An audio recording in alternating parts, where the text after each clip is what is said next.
Assalamualaikum warahmatullahi wabarakatuh.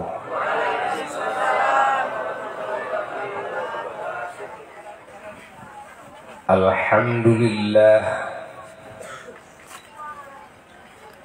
wa afdhalus salati wa atammut taslimi ala sayyidina wa nabiyyina wa maulana Muhammad wa ala alihi wa sahbihi wa mawalah. Wala hawla wala quwwata illa billah, amma ba'du.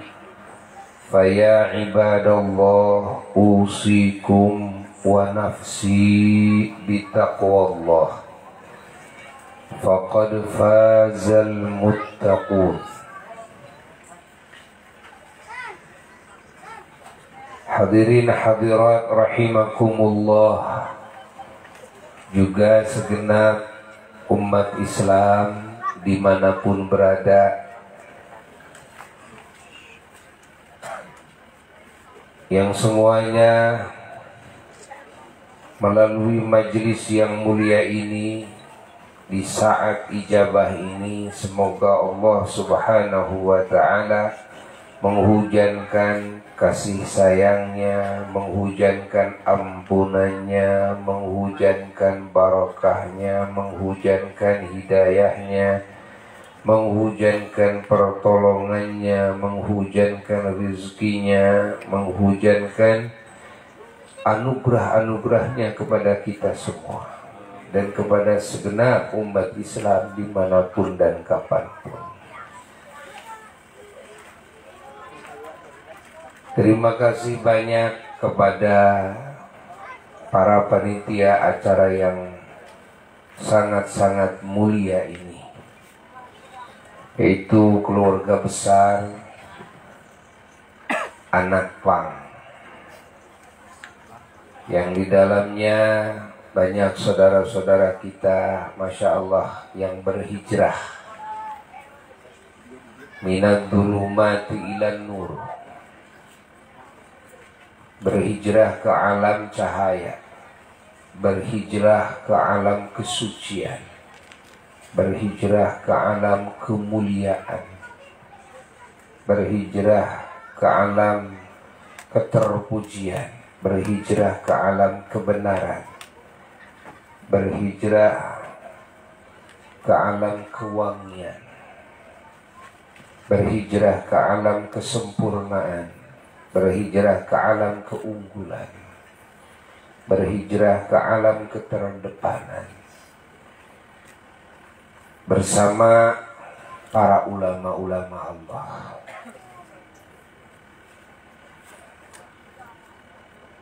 Sungguh bahagia, bukan cuma Abuya saja yang merasa bahagia dengan kegiatan yang diadakan oleh saudara-saudara kita, tapi insya Allah Rasulullah Sallallahu Alaihi Wasallam pun akan merasa bahagia, dan seluruh para nabi dan para rasul alaihimussalatu wassalam akan merasa bahagia, dan seluruh para wali-wali Allah, para ulama Allah, para syuhada, para sholihin akan merasa bahagia.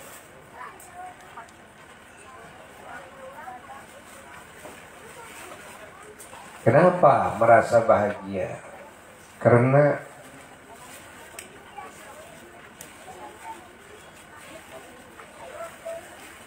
apa yang Allah sukai dan apa yang disukai oleh Rasulullah Sallallahu Alaihi Wasallam, juga oleh semua para utusan Allah yang Allah utus di muka bumi ini, ketika semua manusia di muka bumi ini mendapatkan hidayah. Ini yang paling pertama. Ketika mendapatkan hidayah. Ini yang paling pertama.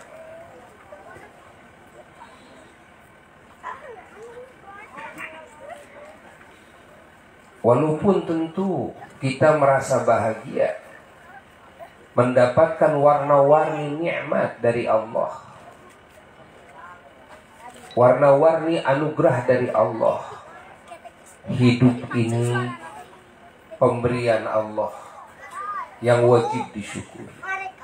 Sehat, kuat, cerdas, ya? Aman, tentram.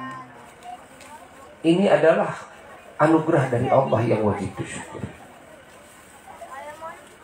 Kita diciptakan sebagai manusia yang normal. Ini anugerah dari Allah. Kita dikasih warna-warni kenikmatan, baik yang dibutuhkan oleh jasmani kita, oleh ruhani kita, makanan, minuman, kan?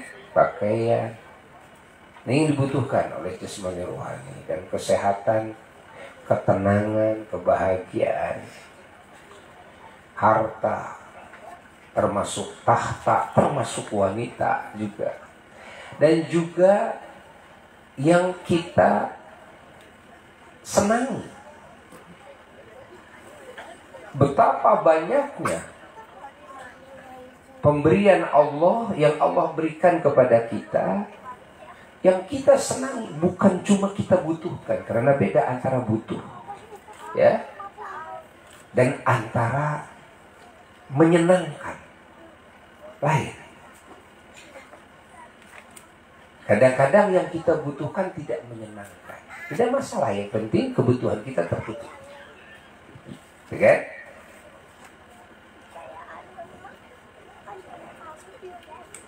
Nah, Allah Subhanahu wa ta'ala di samping menutupi kebutuhan-kebutuhan jasmani rohani kita, juga Allah melimpahkan nikmat-nikmat yang kita senangi. Dan ini wajib kita syukuri. Tapi di deretan semua nikmat tersebut, semua anugerah tersebut, ada satu nikmat yang paling mahal, yaitu nikmat hidayah, nikmat petunjuk dari Allah. Karena hidup ini tanpa hidayah dari Allah, hidup ini dimurkai oleh Allah. Hidup ini diancam oleh Allah.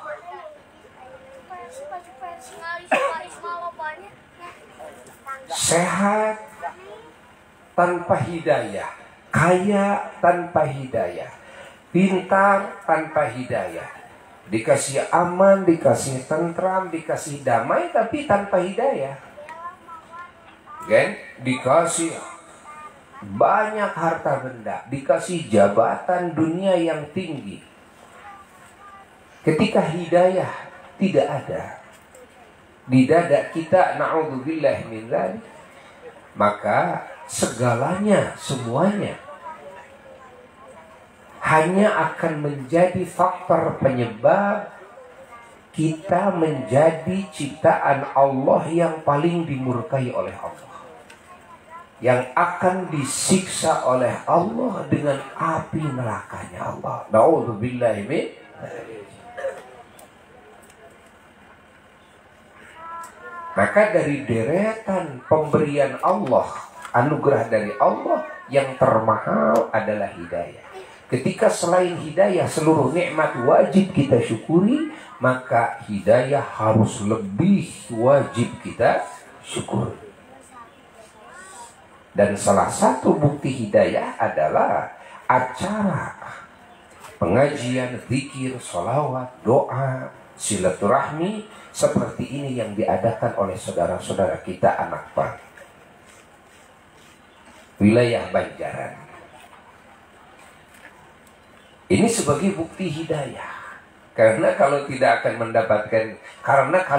mendapatkan hidayah, tidak akan ada keinginan untuk mengadakan acara seperti ini. Terwujudnya acara seperti ini karena ada apa di dalam dada-dada saudara-saudara kita, apa?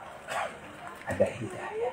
Dan kalian pun datang dan hadir sampai sabar sampai saat ini menunggu kehadiran Abu ya. Karena di dada kalian ada apa? Hidayah. Alhamdulillah alladzi hadana lihada. Kita wajib bersyukur kepada Allah. Kita menjadi orang yang mengenal Allah sebagai Tuhan yang hak. Tiada Tuhan yang hak kecuali Allah. Tiada Tuhan yang hak disembah. Tiada Tuhan zat yang wajib adanya, yang bersifat dengan segenap sifat kesempurnaan, yang disucikan dari segenap sifat kekurangan kecuali Allah.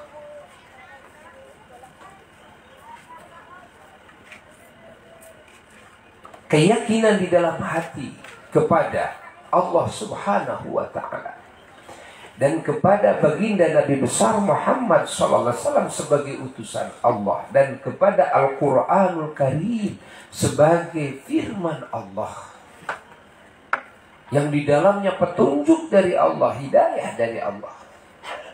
Dan juga keyakinan kepada semua utusan Allah dan semua kitab-kitab Allah, keyakinan kepada semua malaikat Allah, yakni bahwa Allah Subhanahu wa ta'ala menciptakan dari golongan ciptaannya itu ada yang disebut dengan malaikat. Malaikat ini adalah golongan yang Allah ciptakan dari cahaya, yang dijaga oleh Allah dari keberanian melakukan dosa, dan dikasih hidayah oleh Allah untuk taat kepadanya selama-lamanya.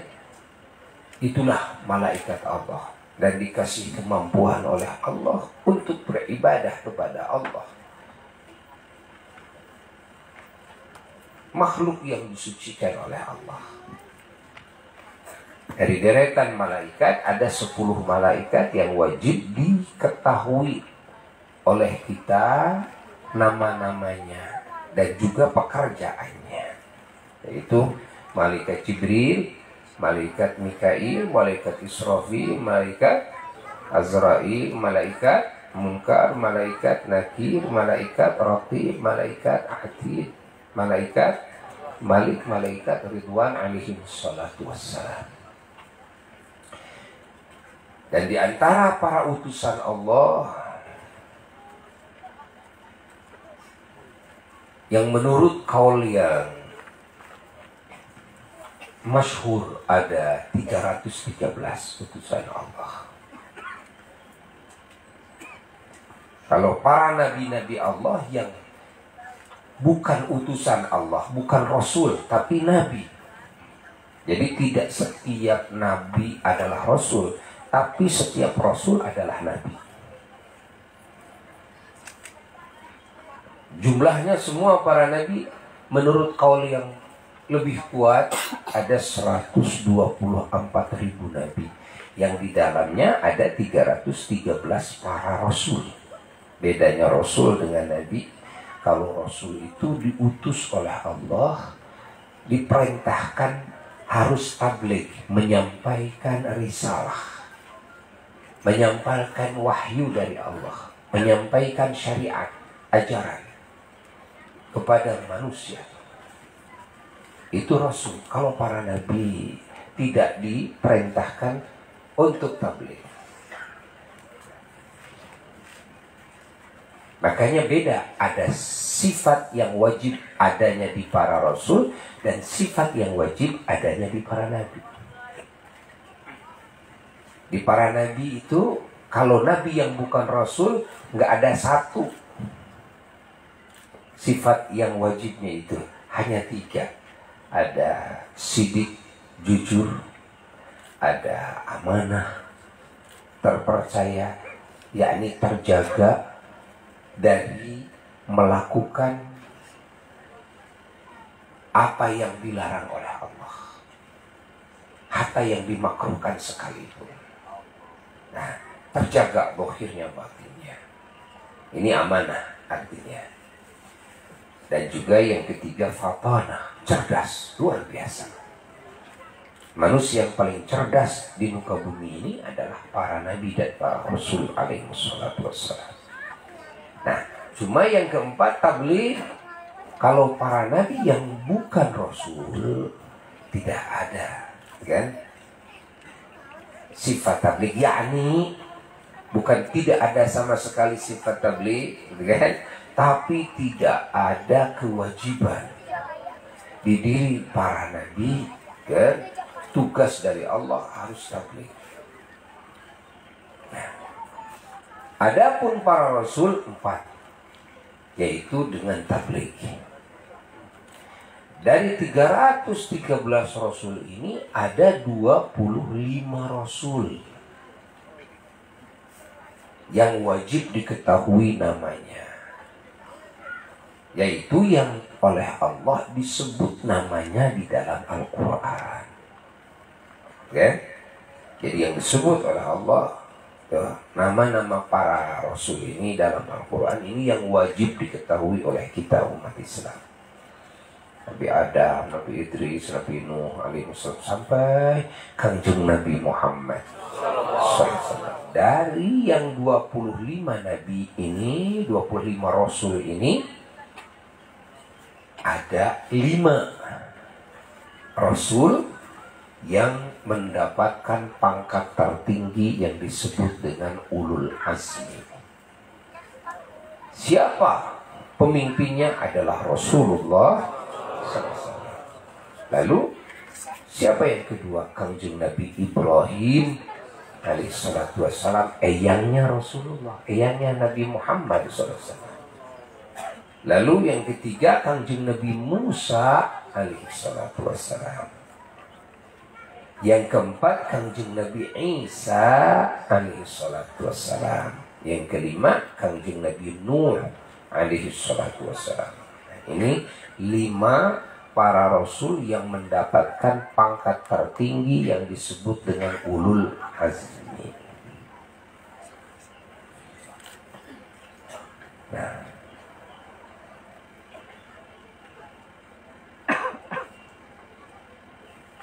di samping ulul azmi, oleh Allah dikasih lagi pangkat lagi.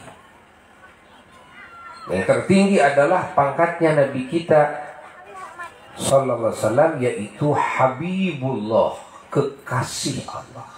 Semua nabi kekasih Allah, semua rasul kekasih Allah. Bahkan para wali pun, para ulama, para syuhada, para solihin, para kekasih Allah.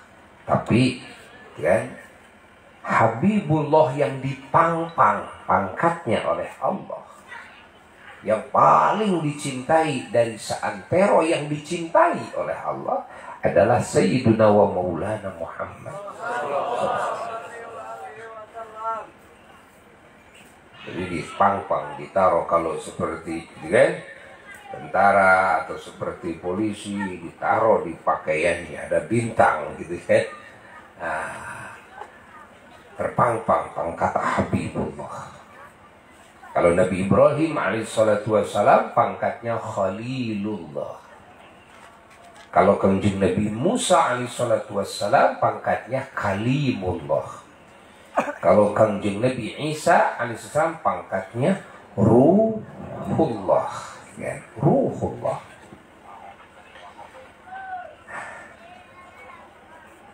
Kanjeng Nabi Nuh alaihissalatu wassalam, beliau disebut-sebut sebagai Adam kedua, Nabi Adam kedua. Kenapa disebut Nabi Adam kedua? Karena Kanjeng Nabi Nuh alaihissalatu wassalam di zaman beliau ya, terjadi umat beliau membangkang kepada aturan Allah, yang mana beliau mengajak kepada umatnya untuk beriman dan untuk taat kepada Allah. Nah, dari kebanyakan umat beliau membangkang. Ketika membangkang, beliau berdoa kepada Allah agar Allah menurunkan bala bencana. Maka Allah turunkan hujan mengguyur muka bumi hingga bumi ini menjadi lautan. Maka matilah semua yang ada di tanah.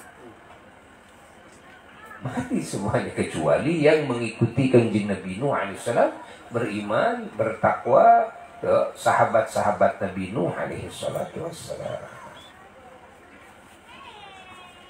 Dan juga binatang-binatang semuanya mati yang ada di tanah ini, kecuali yang ikut ke perahunya kanjeng Nabi Nuh alaihissalatu wassalam.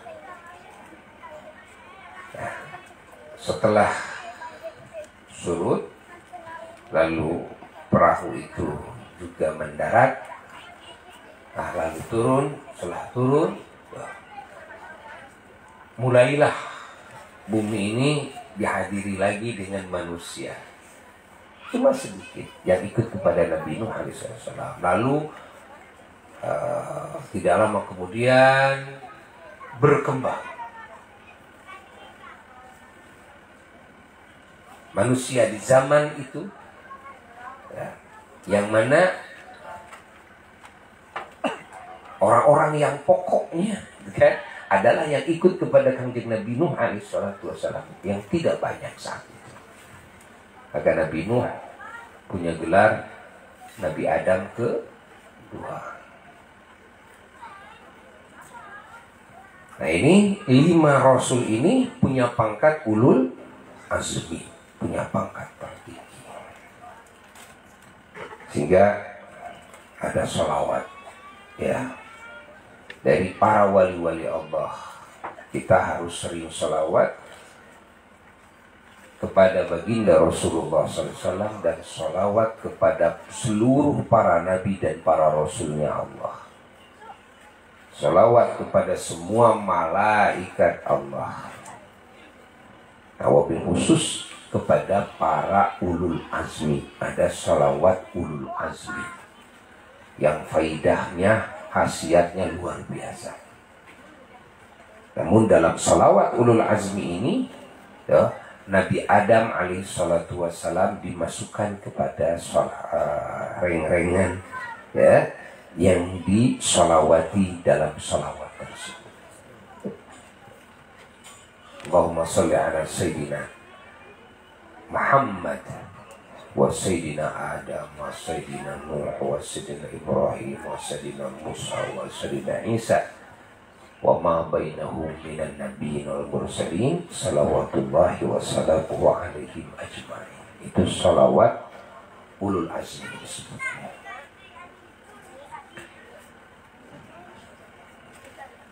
Kalau yang sudah tahu sholawat ini, sudah hafal, amalkan. Amalkan. Agar kita bisa mendapatkan cahaya dan asrar dari para ulul azmi.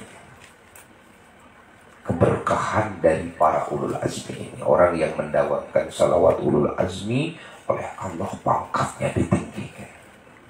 Karena mendapatkan anwar, asrar dari para pemimpin-pemimpin para rasul. Okay? Dan akan mendapatkan syafaat dari para rasulnya Allah. Wabil khusus dari Sayyidina wa Maulana Muhammad SAW. Dan akan mendapatkan kedekatan dengan beliau-beliau. Ini salawat ulul azmi. Allah, Allah, Allah. Kembali kepada pembahasan pokok. Jadi dari deretan nikmat yang Allah anugerahkan kepada kita, yang termahal apa? Hidayah. Apa itu hidayah? Hidayah itu adalah petunjuk dari Allah yang Allah berikan, yang Allah lontarkan kepada hati hamba-hambanya yang dipilih oleh Allah untuk menjadi ahli keselamatan, ahli kebahagiaan, ahli kemuliaan yang abadi di surga. Nah, petunjuk ini petunjuk kepada apa di dalam hati itu? Yang pertama-tama di dalam hati itu adalah petunjuk kepada Allah. Sehingga hati ini mengenal Allah dan petunjuk kepada baginda Nabi besar Muhammad SAW. Lalu petunjuk kepada segala yang wajib diyakini oleh hati. Lalu setelah itu petunjuk kepada semua aturan-aturan yang Allah bentangkan bagi kita manusia dalam hidup kita di dunia ini.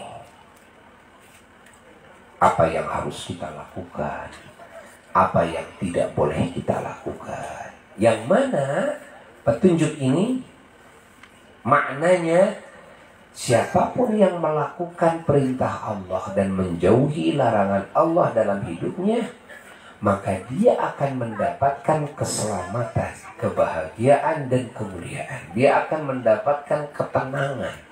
Dia akan mendapatkan anugerah yang luar biasa. Kenapa? Karena di dalam semua perintah Allah, di dalamnya sudah berisi keselamatan, berisi kebahagiaan dan kemuliaan. Segala yang diperintahkan oleh Allah. Dan dalam segala yang dilarang oleh Allah, di sana berisi kecelakaan, berisi kehinaan, kerugian, kejelekan, dohir dan batin di dunia dan di akhirat. Maka segala kejelekan-kejelekan yang terjadi di muka bumi, ini artinya yang dilarang oleh Allah. Tidak akan terjadi jika manusia melakukan apa yang diperintahkan oleh Allah, lalu lahir kejelekan, tidak akan terjadi. Keributan, permusuhan, ya kan? Genangan darah di mana-mana, itu kan? Apa saja, apa saja yang disebut dengan kejelekan-kejelekan di muka bumi ini, kezaliman kepada sesama, kan? Sekecil apapun itu kezaliman, penindasan, penjajahan, kan? Perampokan, pembunuhan, hatta menceritakan aib orang lain, kan? Membuka aib orang lain. Ini semua adalah hal-hal yang jelek, bukan bagus. Kita bisa membuka aib orang lain, kesalahan orang lain, dosa orang lain, bukan bagus. Itu adalah perilaku yang buruk. Perilaku yang buruk. Berdusta, memfitnah yang lain, jalir janji, itu perilaku yang buruk. Dan mengakibatkan keburukan bagi kita kalau kita melakukannya. Coba, kita kira-kira mau percaya nggak sama orang yang suka berdusta? Kira-kira kita mau percaya nggak sama orang yang suka jalir janji? Kira-kira kita seneng nggak kepada orang yang memfitnah, suka memfitnah? Nggak seneng kan? Nggak seneng. Kira-kira kita seneng nggak kepada orang yang membuka aib kita? Ya kan? Ya tidak suka ya. Ya suka lah, kan? Maka di mata kita, di hati kita, orang yang seperti ini orang mulia apa orang hina? Orang hina. Orang yang baik atau orang yang tidak baik? Tidak baik.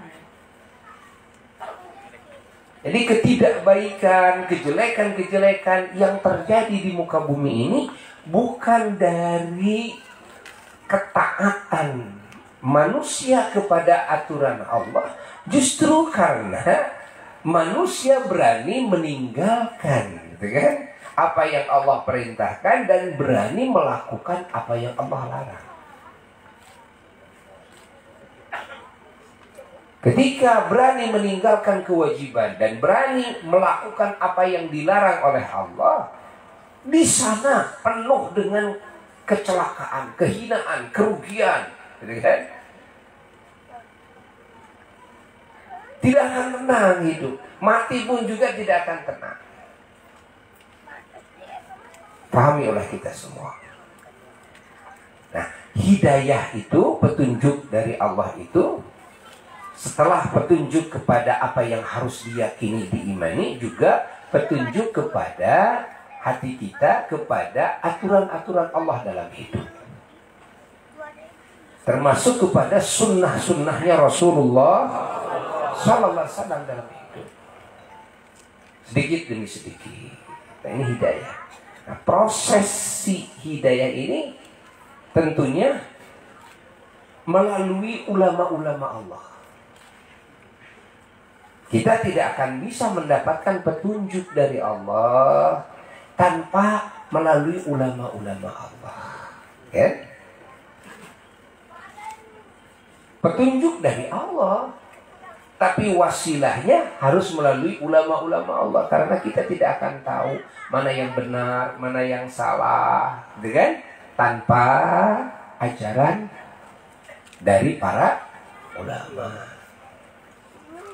Maka siapapun yang ingin mendapatkan hidayah dari Allah harus mendekat kepada para ulama-ulama Allah. Harus siap kita menjadi murid-muridnya para ulama, selalu hadir dalam majelisnya para ulama, kan? Selalu mendapatkan nasihat arahan dari para ulama, baru kita akan mendapatkan hidayah.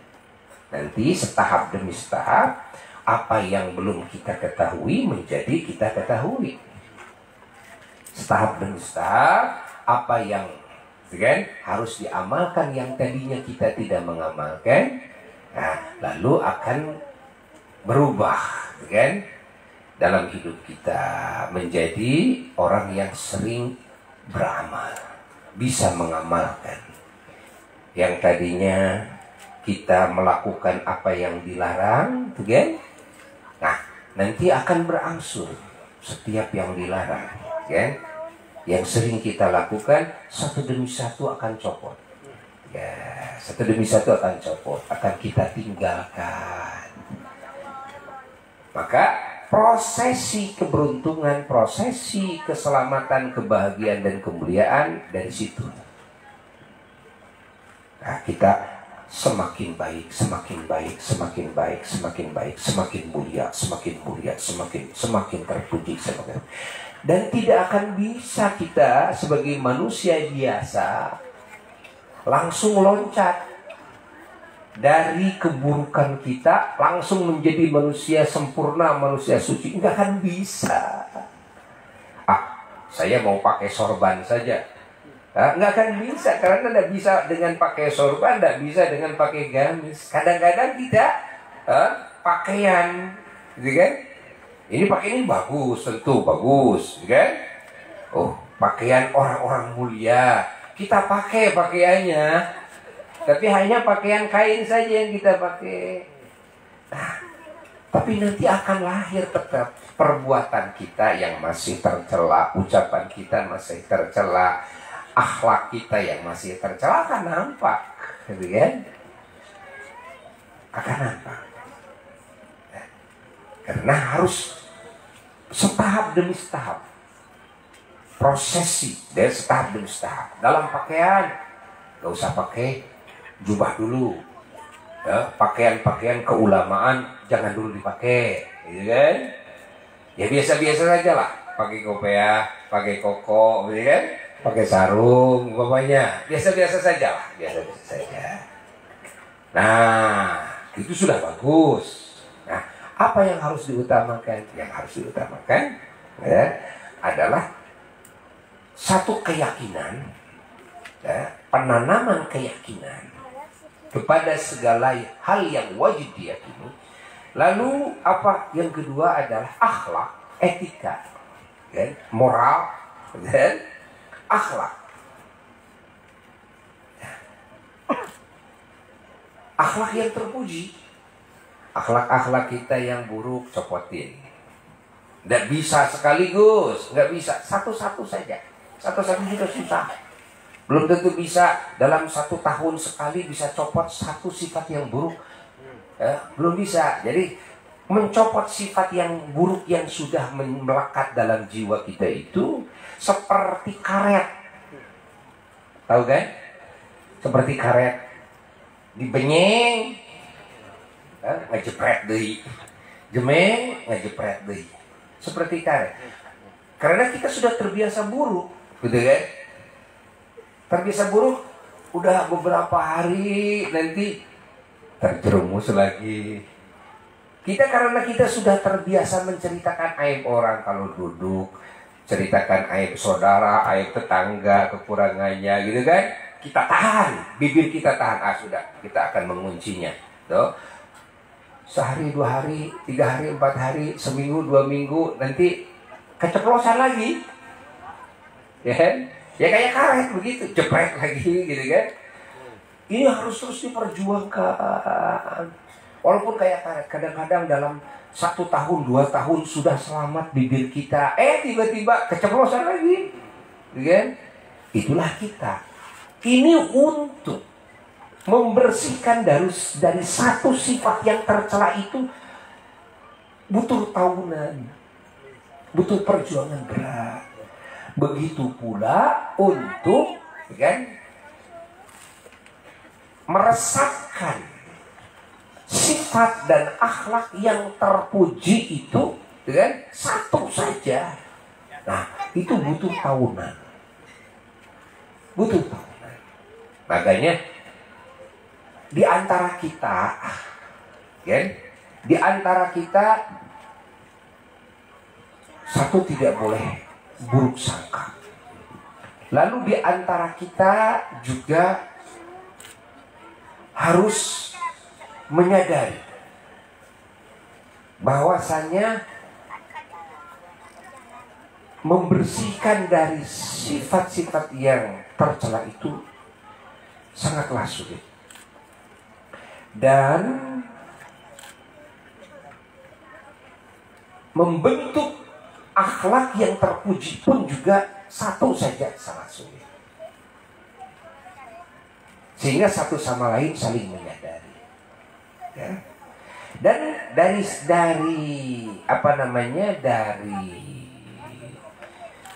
situasi kondisi yang seperti ini nanti akan lahir saling memaafkan satu sama lain, ya, saling memaafkan. Kenapa? Karena saya juga sebetulnya suka melakukan kesalahan dan saya juga ingin dimaafkan. Kalau saya melakukan kesalahan, saya ingin jadi orang baik. Saya sudah terus berusaha berhenti daripada sifat-sifat yang tercela, tapi terjerumus lagi. Ketika saya terjerumus melakukan kesalahan, saya juga ingin dimaafkan. Makanya ketika yang lain melakukan kesalahan juga, gitu kan, ya, kita akan tergerak mau memaafkan kesalahan orang lain.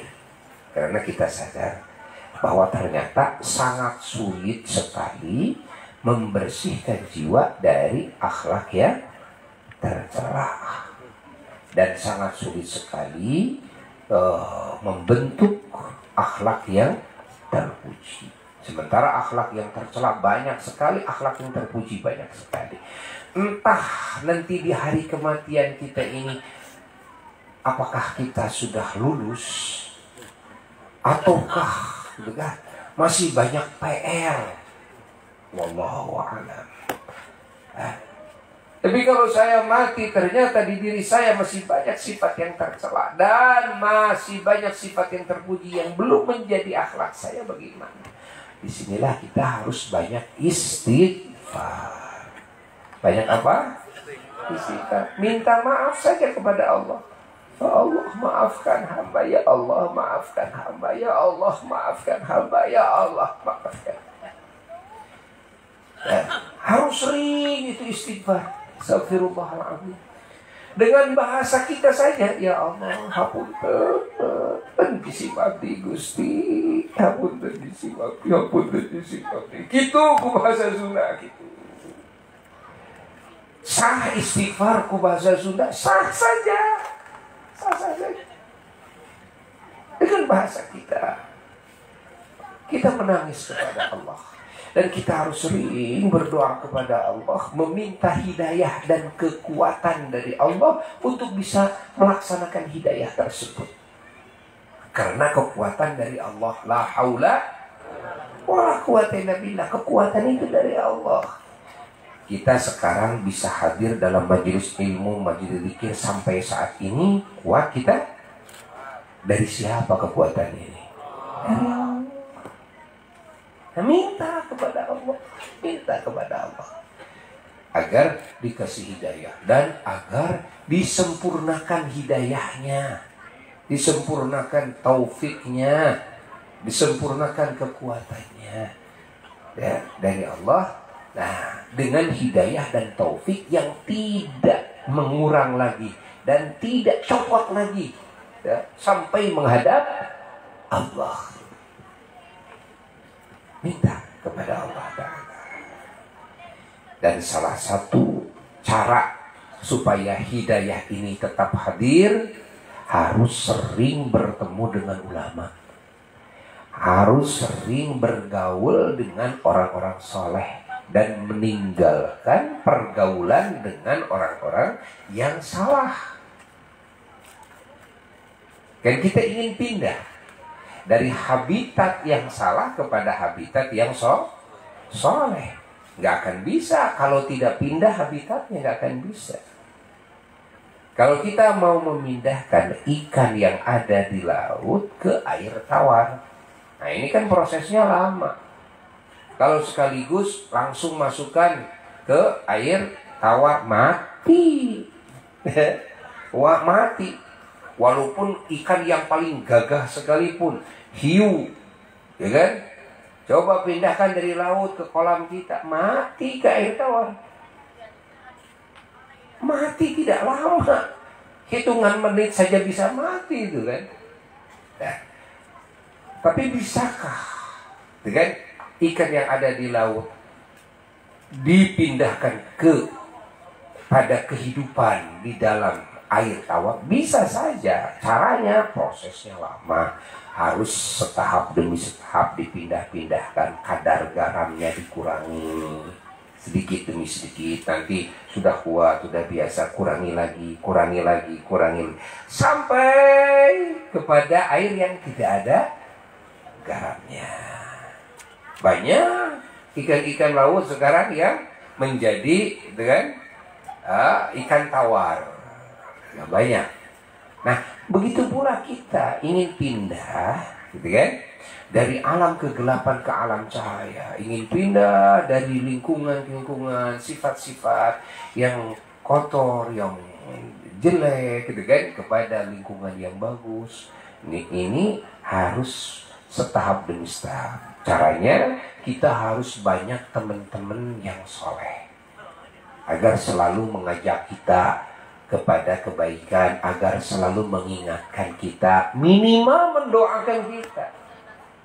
Nah, untungnya kita punya teman soleh, apalagi punya guru sebagai ulama. Untungnya apa? Kalau kita mati didoain, didoakan. Masya Allah, hidup pun didoakan. Nah, boleh jadi dengan kekuatan doanya ulama, boleh jadi dengan kekuatan doanya teman-teman kita yang soleh, segalanya dirubah oleh Allah dengan cepat.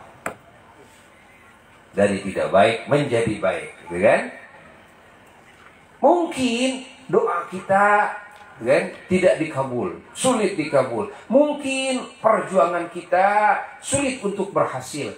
Tapi kadang terjadi dengan doa seseorang yang soleh, maka datanglah pertolongan Allah, hidayah dari Allah yang sangat cepat sekali. Lihat perubahan para sahabat Nabi. Yang tadinya pembunuh, yang tadinya orang-orang kafir. Masya Allah. Dalam waktu yang singkat ketemu dengan Rasulullah SAW, karena mendapatkan doa dari Rasul, syafaat dari Rasul, keberkahan dari Rasul, cahaya dari Rasul. Detik itu juga berubah langsung. Dalam waktu yang singkat, yang kemarin kafir langsung berubah menjadi orang yang soleh, orang yang bertakwa. Masya Allah, akhlaknya berubah.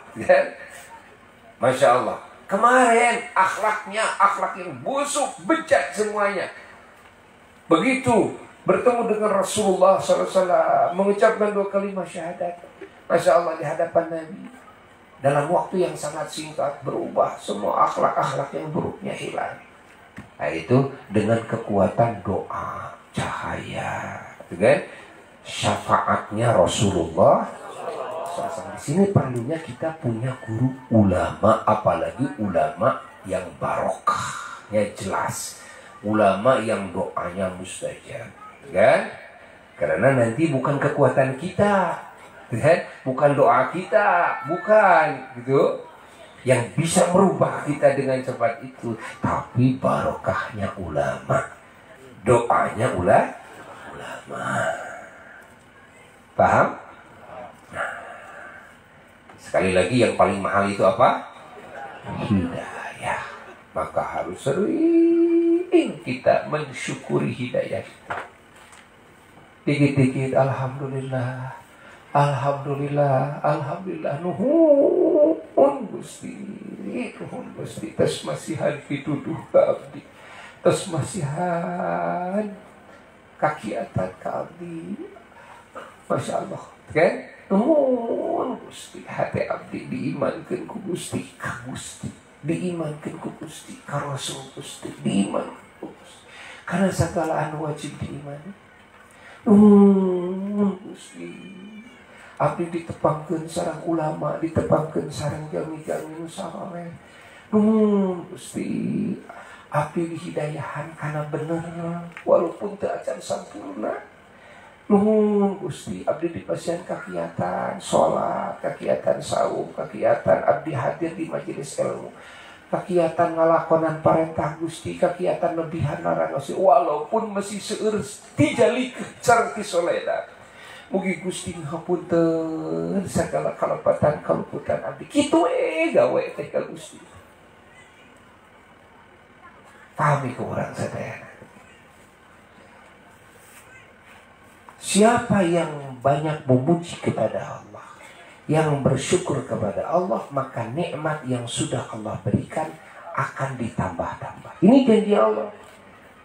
La in syakartum azidannakum. Janji Allah. Kita mensyukuri nikmat hidayah, ditambah hidayahnya. Kita mensyukuri nikmat taufik, ditambah taufiknya. Kita mensyukuri nikmat rizki, ditambah rizkinya. Kita mensyukuri nikmat bahagia, ditambah bahagia. Kita mensyukuri nikmat sehat, ditambah sehatnya. Kita mensyukuri nikmat aman, tentram, ditambah nanti keamanan, ketentramannya. Pahami? Maka terjadinya dicabut nikmat itu, nikmat ini, nikmat sehat dicabut, datang penyakit, datang wabah dan sebagainya. Maka kita harus introspeksi diri. Barangkali kita kurang mensyukuri sehat. Allah kirim corona, Allah kirim berbagai penyakit dan sebagainya. Oke? Terjadi banyak keributan, kerusuhan. Barangkali kita harus introspeksi diri. Barangkali kita kurang mensyukuri ukhuwah, mensyukuri persaudaraan. Oke? Kalau kita kurang mensyukuri persaudaraan, nanti akan Allah cabut tuh persaudaraannya. Akhirnya jadi permusuhan. Akhirnya ribut dengan ribut aja. Ingat, sebelum Allah mendatangkan bala bencana kepada kita, ketika kita mendapatkan nikmat, cepat syukuri. Begitu kita punya calon istri, calon suami bagus, syukur. Begitu kita menikah, syukuri. Agar oleh Allah ditambah. Kita bahagia kan? Ketika kita menjadi pengantin baru, bahagia kan? Nah, kebahagiaan itu harus disyukuri. Syukur kepada Allah. Bukan hanya kita merasakan bahagia, happy ending terus, happy. Bukan. Tapi hubungkan hati kita dengan Allah. Bahwa kebahagiaan ini dari siapa? dari Allah. Nanti Allah akan jaga kebahagiaan itu walaupun sampai kakek-kakek, nenek-nenek, sampai wafat salah satunya, sampai wafat semuanya, kebahagiaan itu akan tetap dijaga oleh Allah. Kita banyak ribut dengan istri, dengan suami, dengan anak barangkali, kan? Kita kurang mensyukuri waktu kita dulu dikasih bahagia dalam kebersamaan, dikasih, kan? Masya Allah, cinta, kasih sayang, saling mencintai, menyayangi. Barangkali kita kurang mensyukuri itu. Akhirnya dicabut rasa sayangnya, dicabut rasa cintanya. Nah, dihadirkan oleh Allah rasa bencinya. Jadi yang kelihatan kekurangannya saja. Jadi melihat istri itu, melihat suami itu kekurangannya doang. Ya kan? Ya kalau melihat kekurangannya, marah terus, stres terus, ya kan? Tapi ketika hati ini diperlihatkan oleh Allah kepada kebaikan suami, kebaikan istri, yang mana tidak mungkinlah manusia semua baik.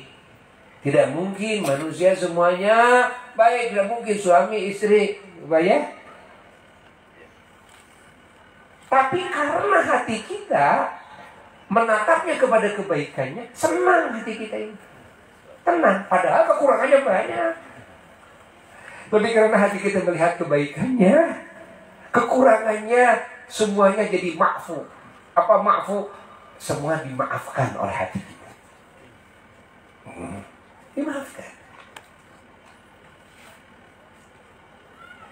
Ketika kita lagi senang dengan istri, baru menikah, senang dengan istri, lagi bercinta dengan senang-senangnya, bahagianya luar biasa. Istri itu banyak kekurangannya, begitu masak, ini keasinan, ini kemanisan dan sebagainya. Kita memaafkannya? Memaafkan. Karena yang dilihat oleh kita adalah kebaikan. Gak apa-apa sayang, gak apa-apa, itu kan. Kemanisan juga gak apa-apa, keasinan gak apa-apa. Kan ada kamu yang manisnya, itu kan. Ini kemanisan, oh gak akan melebihi manismu sayang. Bisa saja kita mengungkapkan, ya kan? Kata-kata yang justru menambah keindahan tersebut. Padahal di istrinya banyak kekurangan. Nah, kenapa kok tidak lama kemudian, beberapa bulan kemudian ribut terus. Akhirnya sampai ke pengadilan. Sampai berpisah, talak 10. Kan? Pada talak cuma 3. Lebih dari sama dia 7. Saking apa? Saking marah. Saking marah, saking marah, ribut melulu. Kenapa? Karena yang dilihat oleh hatinya adalah selalu kekurangannya. Padahal tidak mungkinlah manusia semuanya kurang. Seburuk-buruknya manusia, sebejat-bejatnya manusia, tetap ada baiknya. Seperti sebaik-baiknya manusia ada kekurangannya. Paham? Jelas tidak? Manusia yang tidak ada kekurangannya itu kan cuma para rasul, para nabi alaihi wassalatu wassalam. Insyaallah. Karena dijaga oleh Allah. Itu mah namanya kalau para nabi, para rasul special edition. Jadi Allah menciptakan manusia special edition. Jadi special edition itu dijaga memang oleh Allah, didandani. Itu dari mulai lahir saja, Masya Allah, sudah didandani dengan akhlak yang terpuji. Sudah suci dari akhlak yang tercela. Dari masa kecilnya semuanya. Jadi tidak melewati fase-fase tahapan-tahapan seperti umumnya manusia. Enggak, kalau para rasul enggak. Oke? Kalau selain para nabi, para rasul, oh itu ada tahapan-tahapan. Begitulah Allah menghendaki. Itu kehendak Allah. Kita tidak bisa protes kepada Allah. Kenapa saya tidak jadikan rasul aja semua? Allah menjawab, gimana gua aja loh. Lo nggak bisa protes. Gimana gua aja. Gua menghendaki seperti ini. Lo terima aja. Lo jalankan aja apa yang gua perintahkan. Sudah. Paham? Allah, Allah, Allah. Sekali lagi, syukuri hidayah. Syukuri. Maka ketika ada orang yang ingin, saya setiap menghafal ilmu, bahkan ilmu yang dulu di pesantren saya sudah 7 tahun saya pesantren, banyak yang hilang sekarang, hafalan-hafalan banyak yang hilang. Kenapa ya? Ya sering kasih isyarat. Dulu ketika kamu sudah mendapatkan ilmu tersebut, barangkali kamu kurang mensyukuri. Pokoknya begitu. Siapa yang mensyukuri apa yang Allah berikan kepada dirinya, Allah akan tambah. Bukan Allah kurangi. Bukan tetap segitu, tapi Allah janji. Ini janji Allah. Allah tidak akan menyalahi janjinya. Innallaha la yukhliful mi'ad. Jadi kalau ilmu yang dulu saja kok hilang gitu kan. Waktu kita mendapatkan ilmu, kira kita kurang syukur kepada Allah. Makanya orang tua dulu, kalau anaknya sudah bisa ngejah Quran, nyembeli ayam, syukuran. Baru bisa ngejah aja, nyembeli ayam. Allah. Bisa narabas, nyembeli, syukuran lagi, ngeliwat. Masya Allah. Bisa baca Fatihah, hafal Fatihah saja, syukuran. Saking mengagungkan. Betul-betul mensyukuri. Makanya ilmunya orang-orang dulu, karena dididik oleh gurunya mensyukuri, Masya Allah, manfaat barokah, walaupun tidak banyak. Tapi keberkahannya terus bertambah, kebaikannya terus bertambah. Dan tidak hilang ilmunya. Masya Allah. Doa-doanya banyak yang dikabul. Padahal bukan tingkatan ulama, bukan tingkatan wali, bukan. Kenapa? Karena mereka pandai mensyukuri apa yang Allah berikan kepada mereka. Walaupun sedikit disyukuri. Maka dijaga oleh Allah, lalu ditambah-tambah oleh Allah. Jadi kuncinya di mana? Disyukur. Kalau ingin ditambah ilmu, ingin tambah manfaatnya, ingin tambah barokahnya, ya syukuri. Harus banyak bersyukur kepada Allah. Paham? Apapun, ingat, apapun nikmat dari Allah, syukuri. Karena janji Allah, ya pasti akan bukti janji Allah. Ketika kita melaksanakan syarat-syarat janji tersebut. Syukurlah. Dengan sebaik-baiknya syukur, banyak memuji kepada Allah. Adakan waktu untuk apa? Untuk evaluasi kebaikan Allah yang tidak mungkin bisa kita hitung. Adakan waktu, walaupun hanya sesaat, walaupun hanya 10 menit, lalu rasakan oleh kita nikmat dari Allah. Bayangkan betapa besarnya nikmat dari Allah. Lalu bersyukurlah kepada Allah. Dengan bahasa masing-masing. Alhamdulillah. Alhamdulillah. Abdi kita boleh Gusti, abdi disahakeun, abdi adoan. Gusti, terus keluarga kita, terus orang tua kita, terus anak cucu kita, terus semuanya. Bahkan segala nikmat yang Allah berikan kepada mukminin mukminat, semuanya disyukuri oleh Allah. Dan acara seperti ini bagian daripada wujud syukuran.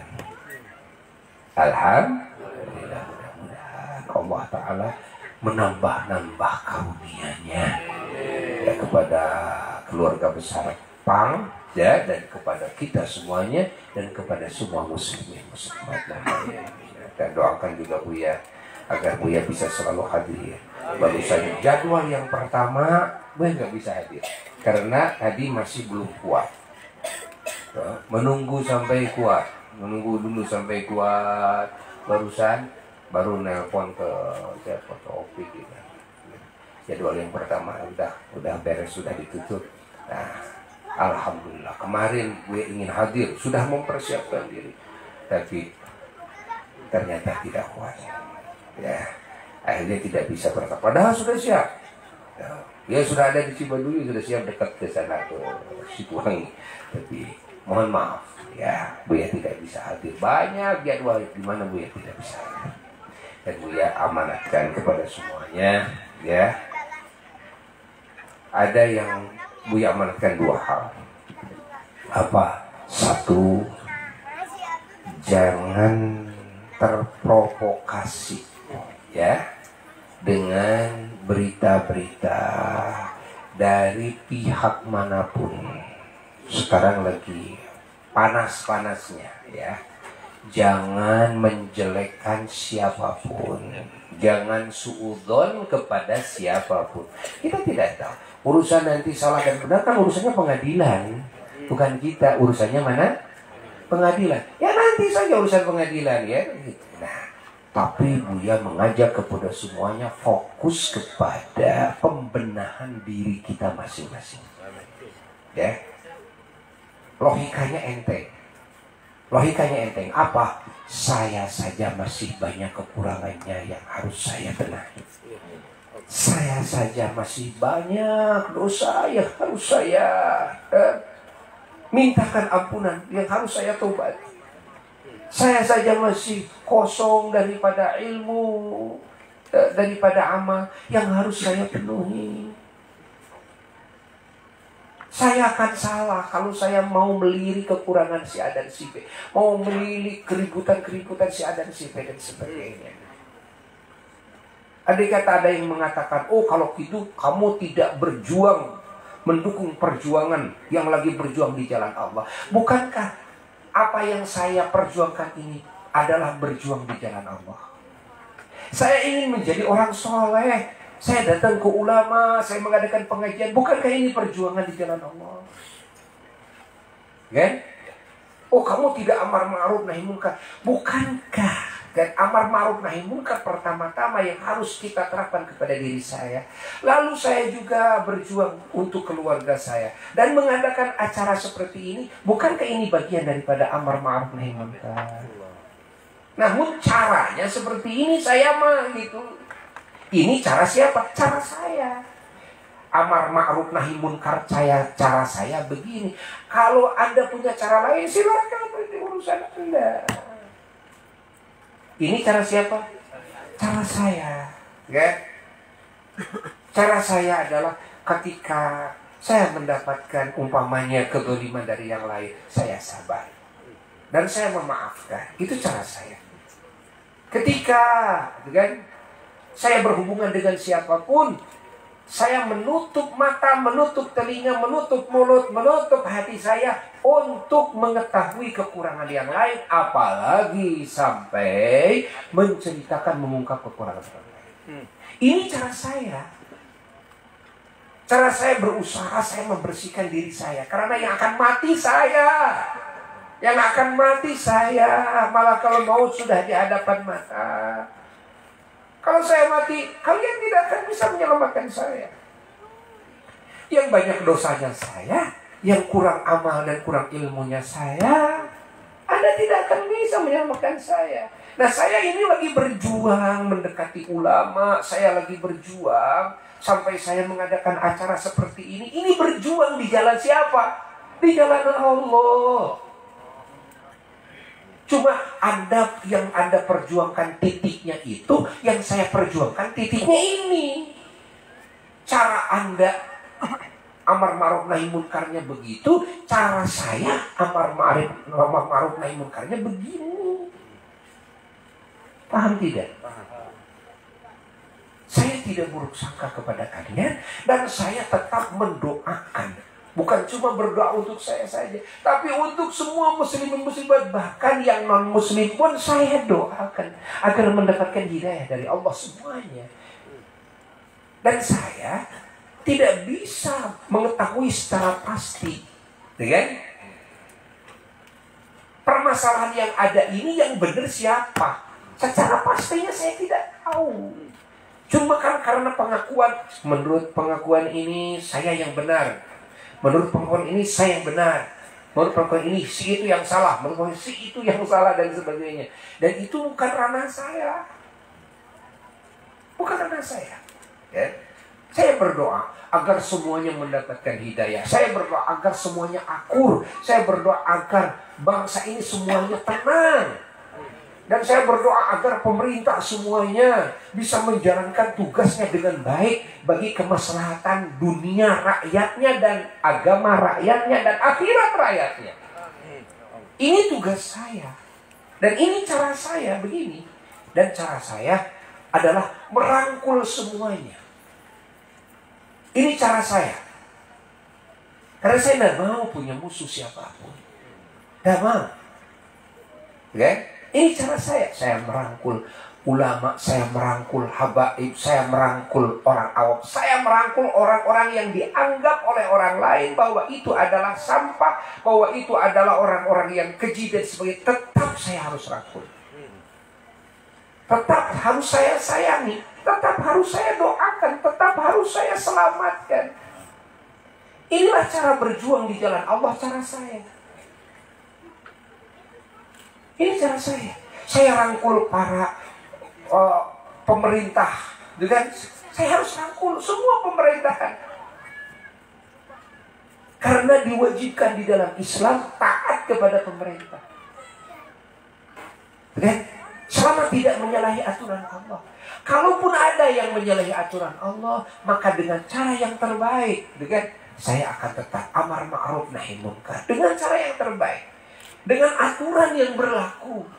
Andai kata ada umpamanya yang diduga oleh kita bahwa ada aturan pemerintah ini yang umpamanya salah, merugikan rakyat dan sebagainya, kan? Di samping dengan doa, kita bisa lewat DPR, kan? Para tokoh-tokoh usulkan kepada anggota dewan, kan? Yang punya kedekatan. Nah, ini cara saya. Cara saya tidak dengan demo. Ini cara saya. Ya, tidak dengan demo di jalan dan sebagainya. Akhirnya itu kan lahir nanti hal-hal yang tidak diinginkan lagi, yang tidak diinginkan lagi. Bukan penyelesaian masalah.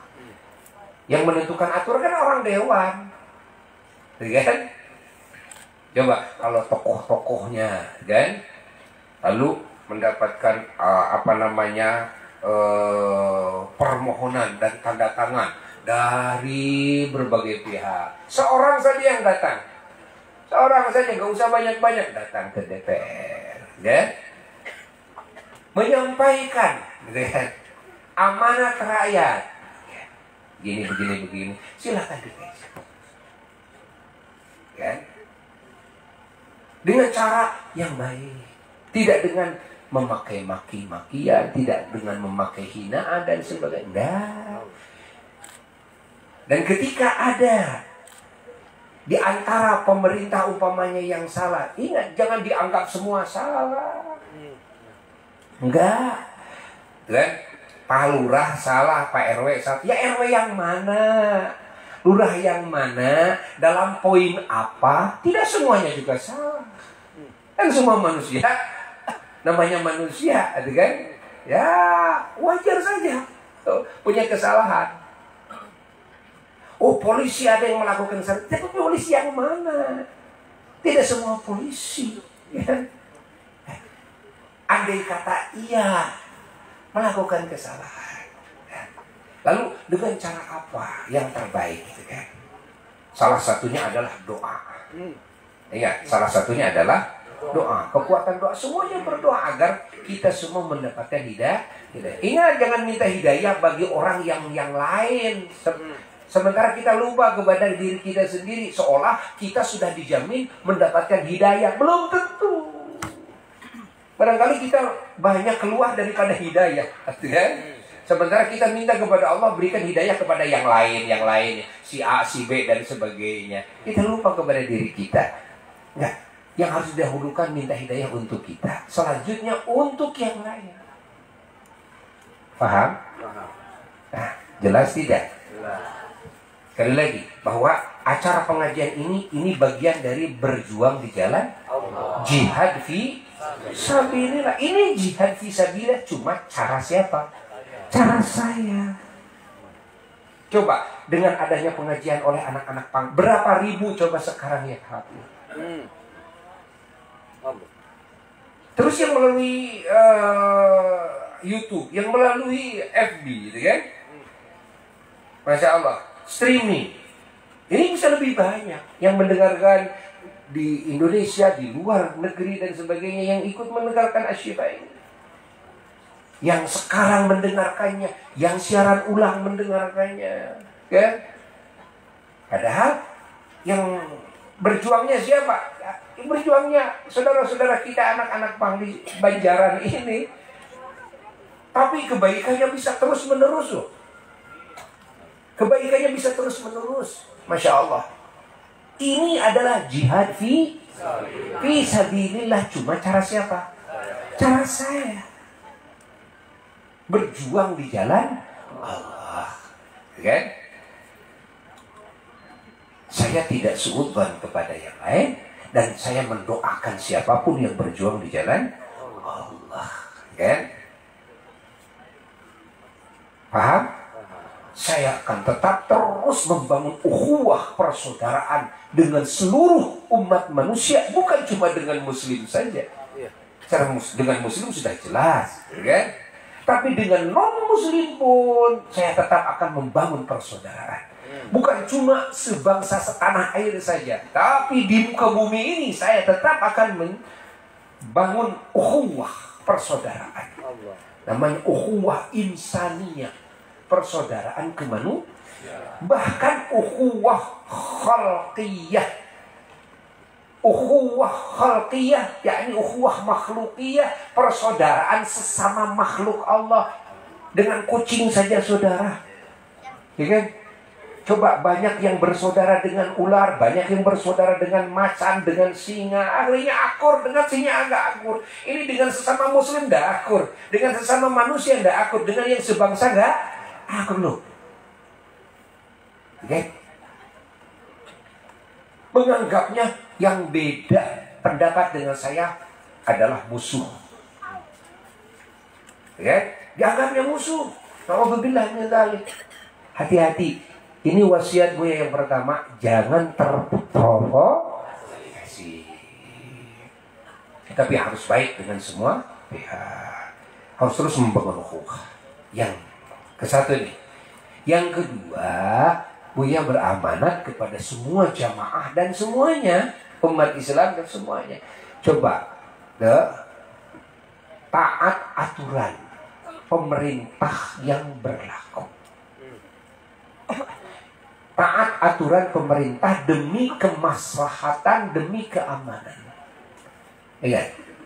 Karena aturan pemerintah, kalau kita lihat pemerintah memerintahkan kepada kita menjalankan protokol kesehatan, itu kan bukan hal yang bertolak belakang dengan ajaran Islam, justru yang sesuai dengan ajaran Islam. Ya. Sekarang musim pandemi, naik lagi pandemi, ya.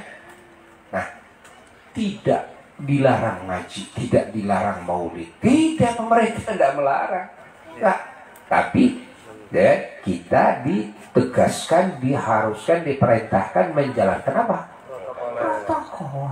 Protokol kesehatan. Pakai masker. Oh ya, sekarang kemana-mana pakai masker. Jangan dulu salaman. Bukan tidak kangen dengan kalian, kangen, pinginnya peluk-pelukan semua, iya kan? Pengen peluk-pelukan semua, kangen sekali. Masya Allah. Tapi ingat, ya, sekarang pandeminya meningkat. Ingat bahwa dengan vaksin bukan satu-satunya solusi. Dan ini vaksin lagi terus diuji coba, Masya Allah, diteliti oleh para dokter ahli. Ya. Nih sekarang berbagai negara sudah banyak yang menerapkan vaksin. Ada yang gagal, ada juga yang sukses. Karena vaksinnya beda-beda ini, dari negara mana, vaksinnya seperti apa, itu kan? Ya, yang dimasukkan kandungannya seperti apa, hingga harganya saja berbeda-beda. Harga vaksinnya itu. Nah, yang akan masuk ke Indonesia kita tidak tahu seperti apa. Tapi kita harus berdoa. Pokoknya segala hal yang Okay? Akan menjadi kebaikan dunia dan kebaikan agama, kebaikan akhirat bagi bangsa ini, semoga oleh Allah diluluskan. Segala hal yang akan mencelakakan bangsa dan negara, mencelakakan kemaslahatan dunia, agama dan akhirat bangsa ini, semoga oleh Allah digagalkan semua. Bijahil Nabi sallallahu alaihi wasallam wa bisirri asrarul Fatihah.